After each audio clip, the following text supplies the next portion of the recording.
Hello students, मैं मंटन sir RIT public school से class 10th का समानांतर श्रेणी के बारे में बताने जा रहा हूं। सबसे पहले समानांतर श्रेणी में श्रेणी 3 प्रकार का होता है। पहला समांतर श्रेणी, दूसरा होता है गुणोत्तर श्रेणी और तीसरा होता है हरात्मक श्रेणी। तो हमें केवल अभी यहाँ समानांतर श्रेणी के बारे में पढ़ना है। गुणोत्तर श्रेणी और हरात्मक श्रेणी के बारे में अगले क्लास में पढ़ना है। तो सबसे पहले जानते हैं कि समानांतर श्रेणी कहते हैं किसे, है ना। समानांतर श्रेणी किसे कहते हैं? तो कहा जाता है समानांतर श्रेणी में कि संख्याओं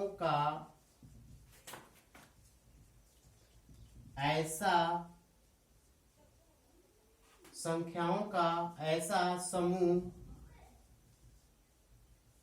जो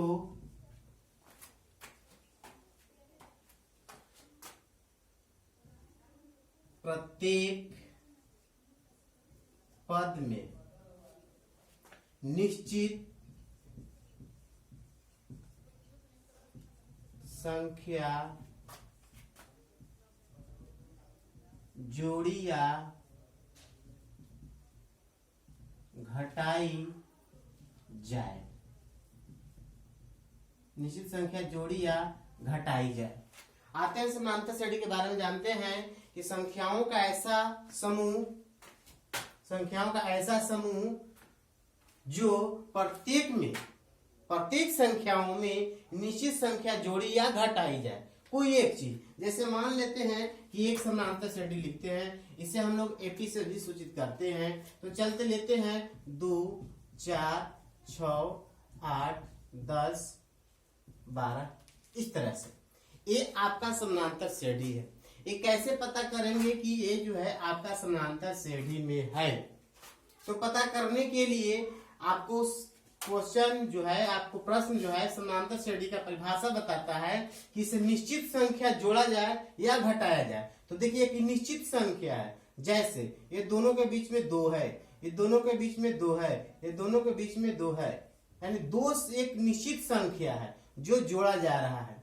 तो आपका समानांतर श्रेणी का डेफिनेशन ही होता है कि किसी संख्या में निश्चित संख्या जोड़ी जाए या घटाई जाए, उसे हम समानांतर श्रेणी कहते हैं। तो एक इसमें जो है एक श्रेणी है ना, जिसे हम समानांतर श्रेणी कहेंगे, क्योंकि इसमें एक निश्चित संख्या 2 जो है इसमें हम जोड़ते जा रहे हैं। दूसरा क्वेश्चन लीजिए, मानते हैं कि लेते हैं 5, 0, -5, -10, -15। क्या ये समानांतर श्रेणी है? तो अभी आप लोग का डेफिनेशन बताया है कि जोड़ने या घटाने पे एक निश्चित संख्या। तो इसमें कितना अंतर है? 5 का। इसमें कितना अंतर है? 5 का। इसमें कितना अंतर है? 5 का। जैसे 5 में हम -5 घटाएंगे तो क्या आएगा? सुन, फिर जो है 0 में हम -5 को घटाएंगे तो कितना आएगा? -5। फिर -5 में -5 को घटाएंगे तो कितना आएगा? -10। फिर -10 में -5 को घटाएंगे तो कितना आएगा? -15। एक निश्चित संख्या घटाई जा रही है, वह निश्चित संख्या कौन है? 5 है। एक निश्चित संख्या घटा रहे हैं, ऐसे को हम समानांतर श्रेणी कहते हैं। आइए अब देखते हैं समानांतर श्रेणी में 2 प्रकार का होता है। एक होता है परिमित और एक होता है अपरिमित। जैसे ये आपको 2, 4, 6, 8, 10, 2, 4, 6, 8, 10, 12। ये आपका एपी जो हुआ, ये आपका अपरिमित हुआ।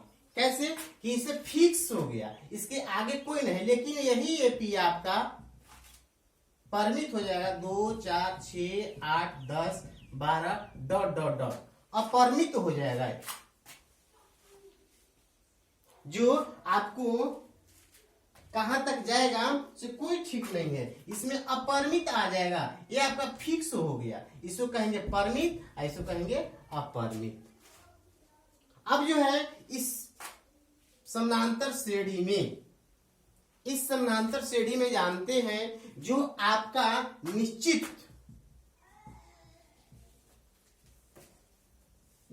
संख्या आ रहा है उसे हम सार्वअंतर कहते हैं,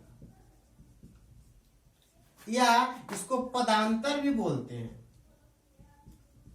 इसे हम लोग डी से भी सूचित करते हैं।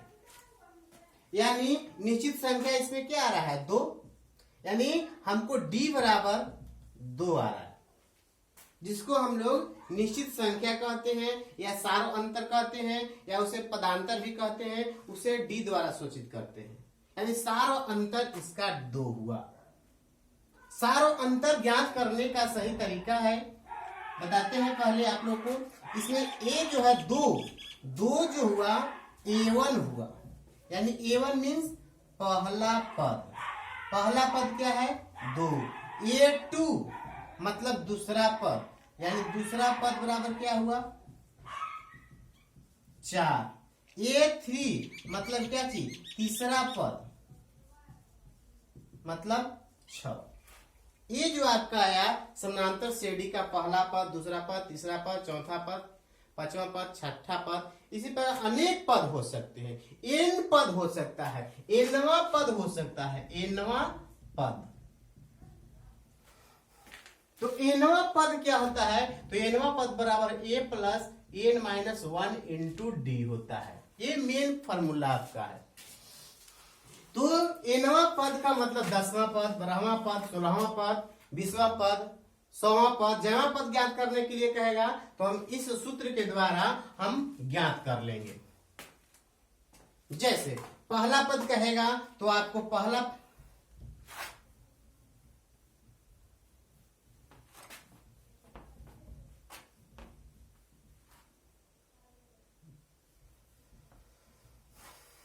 पहला पद कहेगा तो आपको तो 2 है, A1 बराबर आपका 2 आ गया।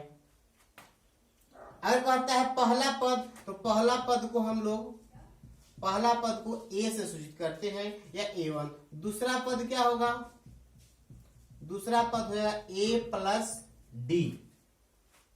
तीसरा पद बराबर क्या होगा, तीसरा पद बराबर क्या होगा A प्लस 2D, यानी D बढ़ते जाएगा। कैसे डी बढ़ा, चौथा पद क्या होगा A प्लस 3D। देखिए कैसे ये आ रहा है इसे, जैसे मान लीजिए पहला पद आपका क्या है 2 है, दूसरा पद क्या हुआ है आपका A2, दूसरा पद क्या है आपका 4 है। तो 4 कैसा है, एक निश्चित संख्या बढ़ते जा रहा है, यानी 2 प्लस 2 जोड़ रहे हैं तो इसका वैल्यू क्या आया 4, मतलब कि ये हुआ A। अब ये आपका सार्वअंतर जो हुआ आपका क्या हुआ D, A प्लस D, यानी D बराबर कितना आपका है 2 है। अब देखिए A3 है तो A3 बराबर क्या लिखे हैं A प्लस 2D, यानी A बराबर कितना है 2 और 2D प्लस 2 गुने D बराबर कितना होगा 2 प्लस 4 यानी 6। देखिए तीसरा पद आपका 6 आया। इसी तरह चौथा पद, पांचवा पद, छठा पद हम ज्ञात करेंगे। अब आता है डी निकालने के लिए, सीखते हैं कि डी कैसे निकालेंगे। जैसे डी मीन्स क्या होता है पदांतर, सार्वअंतर, यानी दोनों के बीच का अंतर पूछता है D1 का मतलब हुआ कि A2 माइनस A1, यानी दूसरा पद में से पहला पद को घटाएंगे वो आपका D1 होगा। तो दूसरा पद क्या है 4 माइनस 2। अब D2 ज्ञात करिए, तो D2 बराबर क्या होगा, तो A3 माइनस A2। D2 कहेगा तो A3 माइनस A2, D1 कह रहा है तो A2 माइनस A1, तो क्या हो जाएगा, A3 कितना है 6 माइनस 4 बराबर 2। अगर D3 निकालने के लिए कहेगा तो A4 माइनस A3 क्या होगा, A4 कितना है 4 है 8 माइनस 6 बराबर कितना। आपका ये समानांतर श्रेणी तभी होगा जब आपका D1 बराबर D2 बराबर D3 है ना, ये सब आपका बराबर होगा। देखिए दोनों बराबर है, तीनों बराबर है। D1 भी आपका 2 है, D2 भी आपका 2 है और D3 भी आपका 2 है। इसलिए ये आपका समानांतर श्रेणी है, एक निश्चित संख्या इसमें बढ़ते जा रहा है। इसे हम पहचान लेंगे इस तरह से, और D1 निकालने के लिए ऐसा तरीका है। अब है कहता है इसमें कि एनवा पद ज्ञात करें। एनवा पद, तो एनवा पद बराबर होता है a plus n minus 1 into d. एनवा का मतलब एन बराबर कोई संख्या, मतलब कहता है 10वां पद, 10वां पद। तो एन बराबर कितना हो गया 10, तो इसमें एन बराबर क्या हो जाएगा a plus 10 minus 1 into d बराबर क्या होगा a प्लस 9d। यानी अभी जो आप लोग को बताया गया था इससे पहले कि पहला पद क्या है, पहला पद a, दूसरा पद a प्लस डी, तीसरा पद a प्लस 2d, चौथा पद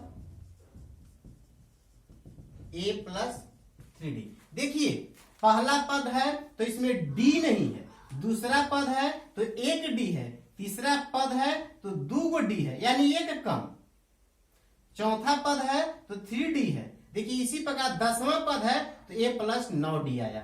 अगर 15वां पद कहे तो, 15वां पद कहे तो a plus n minus 1 into d, तो क्या हो जाएगा a plus 15 minus 1 into d बराबर a प्लस 14d। यानी डायरेक्ट भी हम लोग अगर 20वां पद कहे तो, 20वां पद कहता है तो a प्लस 19d, ऐसे भी बना सकते हैं, और नहीं तो इस फॉर्मूला पर हम बैठा करके ज्ञात कर लेंगे। समझ में आ गया होगा। अब देखिए हम एनवा पद ज्ञात करते हैं। जैसे आपका समानांतर श्रेणी ए है, क्वेश्चन एक लेते हैं।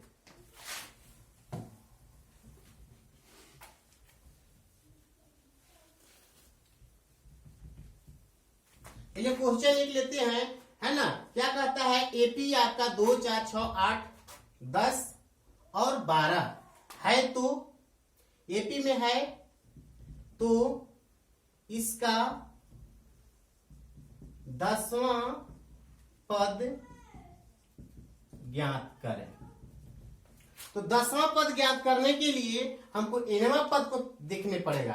तो इसमें सबसे पहले देखिए क्या क्या दिया हुआ है। ये क्या दिया हुआ है, तो 10वां पद ज्ञात करने के लिए हमको a plus n minus 1 into d, यानी a को पता करना होगा, a को पता करना होगा, फिर n को पता करना होगा, फिर d को पता करना होगा। ये तो आपको बता दिया गया है।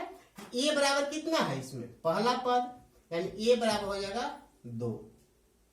n बराबर कितना होगा, एक इसका 10वां पद, यानी n बराबर हो जाएगा 10। और d बराबर, तो d बराबर आपको बताया गया था कि d1 बराबर तो a2 माइनस a1, तो d बराबर क्या हो जाएगा 4 माइनस 2 बराबर 2। यानी हमको a भी मालूम हो गया, n भी मालूम हो गया और d भी मालूम हो गया। तो हम इसे 10वां पद आराम से ज्ञात करेंगे। 10वां पद बराबर क्या हो जाएगा, तो nवां पद बराबर हो जाएगा a plus n minus 1 into d, यानी 10वां पद बराबर के a बराबर कितना आपका है, तो a बराबर 2 प्लस n बराबर कितना है 10 माइनस 1 और d बराबर कितना है 2 बराबर 2 प्लस 9 गुने 2 बराबर 2 प्लस 9 दूनी 18, यानी 10वां पद क्या होगा आपका 20। 10वां पद आपका 20 होगा। इसी प्रकार का है 15वां पद, 16वां पद, 20वां पद। ऐसा चेक करके देखिए कि 10वां पद 20 होगा कि नहीं। तो पहला, दूसरा, तीसरा, चौथा, पांचवा, छठा, 7वां पद क्या होगा, 7वां 14, 8वां 16, 9वां 18, 10वां 20। हुआ कि नहीं है? ऐसे छोटा है तो पता कर लिए, लेकिन बड़ा रहेगा तो नहीं पता होगा। अब चलिए इसे जो है अंतिम पद को दूसरे रूप में करते हैं। n बराबर आपका एक सूत्र हुआ, nवां पद बराबर a plus n minus 1 into D. इसको हम लोग an से भी सूचित करते हैं। an बराबर a plus n minus 1 into D, या इसको tn से भी सूचित करते हैं। tn बराबर a plus n minus 1 into D, या इसको कभी कभी एल से भी सूचित करते हैं, a plus n minus 1 into D. यहाँ tn तो n बराबर 10वां हो जाएगा, a बराबर 10वां। यह अंतिम पद को संकेत देता है सूत्र। तीनों चारों जो है आपका एक ही है, चारों जो है आपका सूत्र एक ही है। किसी पर आप बैठा करके इसे आप लोग ज्ञात कर सकते हैं। मान लेते हैं कि एक अगला क्वेश्चन देता है,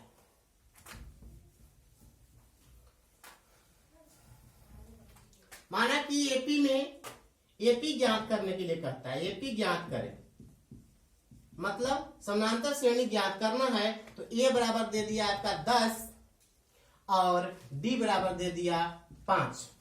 तो कहता है कि एपी ज्ञात करें, यानी समानांतर श्रेणी ज्ञात करना है। तो चलिए चलते हैं हम लोग। तो एपी ज्ञात करने के लिए पहला पद क्या होगा? पहला पद होता है ए, यानी ए बराबर होगा कितना? 10। दूसरा पद क्या होता है? ए प्लस डी। तो क्या होगा? ए बराबर 10 प्लस 5 बराबर 15। तीसरा पद क्या होगा? ए प्लस 2d बराबर 10 प्लस 2 इंटू 5 बराबर कितना होगा? 10 प्लस 5 दूना 10, 10 दूना 20। चौथा पद क्या होगा? a plus 3d। तो a यानी 10 प्लस 3 इंटू 10 बराबर कितना हो जाएगा?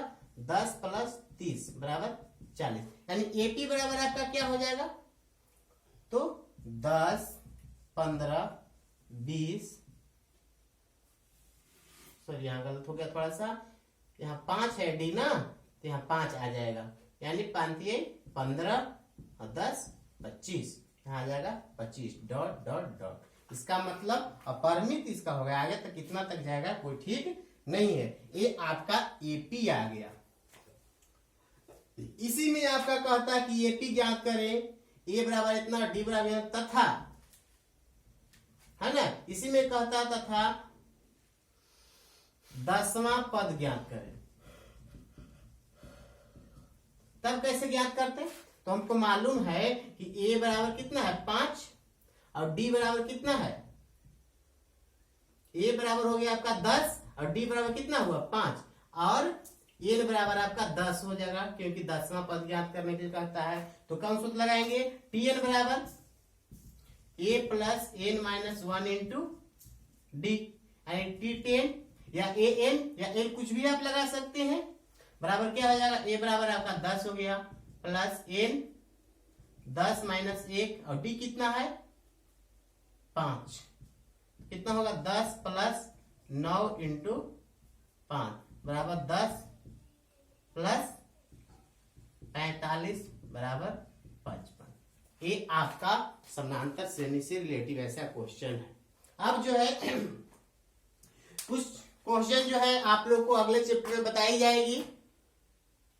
इस फर्स्ट चैप्टर में इतना ही सा है, और आगे इस चैप्टर का जो प्रॉब्लम है उस अगले वीडियो में आप लोग को प्रोवाइड की जाएगी, बताया जाएगा।